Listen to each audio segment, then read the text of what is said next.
Okay, so Michelle, again, we're going to use fictitious numbers. I'm just going to show you what I do to keep my Amazon.com account up to date, and I'm going to show you how it actually looks in the report. So if I, every morning, I click, let me go back, sorry, I have a tendency to jump ahead of myself. I click on the plus sign, go to bank deposit, and you choose when you want to do this, but it's nice to have it sort of in the morning before all the new shipping information gets put in. That way you know you're pretty much close to what's been billed on your credit cards. So being a day late usually, getting the early morning balance is good. So here's what I do.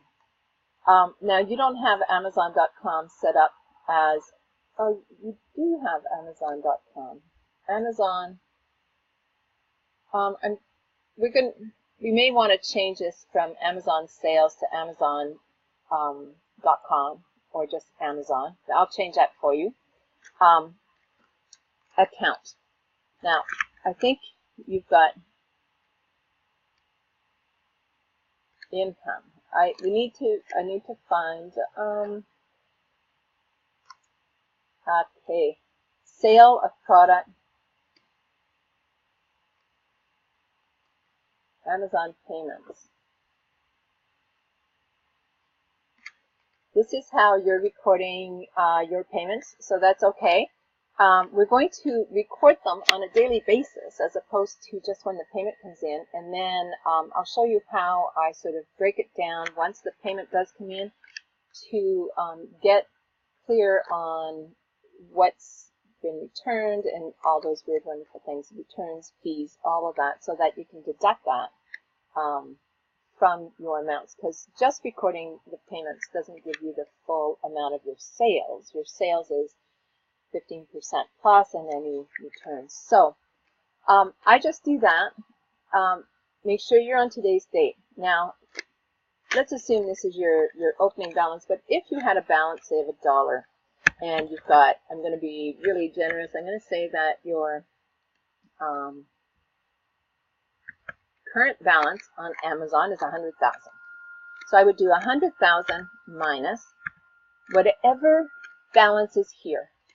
Okay, so if I say minus $1, okay, let's say you started today's balance, but your total balance on Amazon is 1,000. Now I'm going to just save this transaction and then I'm going to delete it. Okay, so here's what this would look like. If you had that dollar in there, it would say that yesterday's transactions were worth $99,999.99. Okay, so every day is going to give you the amount of the transactions that got posted to your account for that day. And this way you can keep really close eye to how much you're selling on a daily basis. It's going to give you that daily payment, what you're getting paid for, not what you're selling, but what you're getting paid for on a daily basis. And then at the end, or at the payment date, then we do another transaction to reallocate this and to balance it off. But for right now, this is what it's going to look like. So when I save this transaction, what it does is it now gives me a whole different look in my balance sheet. So when I go to reports, balance sheet, now I can see where I'm really at when that payment comes in. Okay, so instead of having this big minus, I can see a very big positive in this case because that's a very generous number. But you see, it throws that balance in there as if it were in the bank. Now, I understand that sometimes when Amazon starts to hold money, that's when you're going to use accounts receivable until they take it out if you want. But it shouldn't be in accounts receivable all the time. It's not a receivable. It's actually a bank. That money is there and it is just waiting to be transferred. So this way, you've got the balance of your total assets, and then the balance of your total liabilities in credit cards or loans or whatever that would be.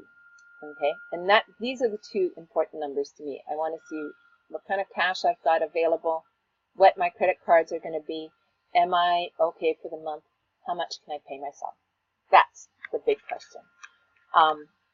So that's how I just do this. Okay, if this isn't really clear to you, let me know.